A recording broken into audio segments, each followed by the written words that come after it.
Assalamualaikum warahmatullahi wabarakatuh.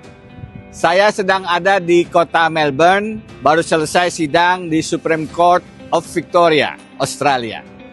Hari ini saya akan memberikan sedikit komentar atas berjalannya proses pemeriksaan Roy Suryo sebagai tersangka di Kepolisian Republik Indonesia.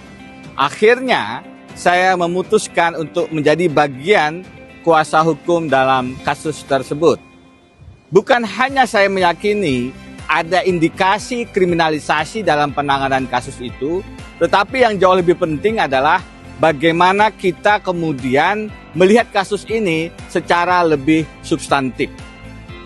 Ini bukan hanya persoalan pidana, sebagaimana pasal-pasal yang dituduhkan.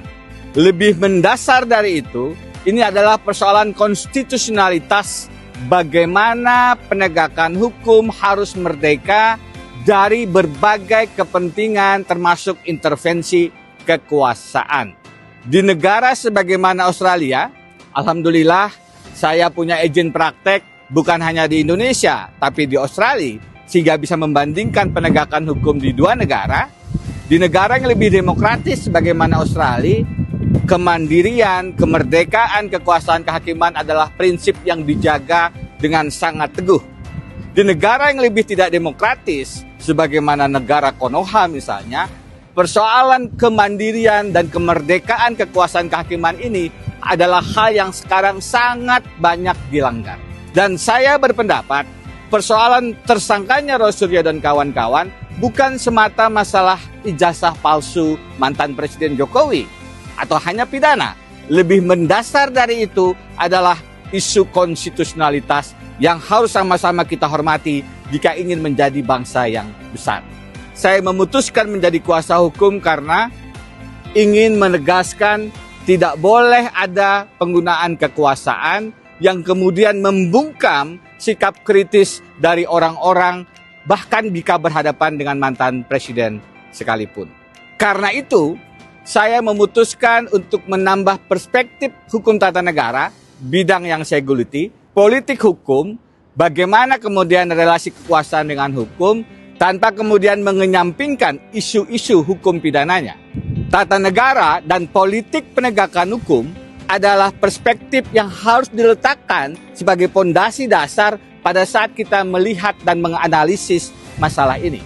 Karena apa? Karena mantan Presiden Jokowi telah menunjukkan bagaimana beliau merusak tatanan demokrasi, terutama di masa-masa akhir jabatannya. Cawe-cawe dalam Pilpres 2024. Kemudian adanya putusan 90 yang menjadikan Gibran memenuhi syarat sebagai calon wakil presiden adalah bentuk-bentuk pelanggaran konstitusi yang sekarang berlanjut dengan mentersangkakan warga negara yang bersikap kritis terkait dugaan ijazah palsunya. Karena itu, saya merasa wajib melakukan langkah advokasi hukum untuk menegaskan tidak boleh penggunaan kekuasaan atau siapapun yang merasa berkuasa menentukan arah penegakan hukum. Terlebih hukum pidana, hukum yang bisa membuat orang dipenjarakan, hukum yang bisa membatasi hak asasi manusia. Dalam konteks itu, penggunaan hukum pidana adalah alat intimidasi yang harus dilawan. Tidak boleh siapapun, termasuk mantan presiden sekalipun, melaporkan orang yang ingin membuka kebenaran dokumen publik, dalam hal ini ijazahnya, kepada khalayak. Justru seharusnya yang sudah lama kita tunggu-tunggu, mantan Presiden Jokowi harusnya dengan gentleman menunjukkan keaslian ijazahnya.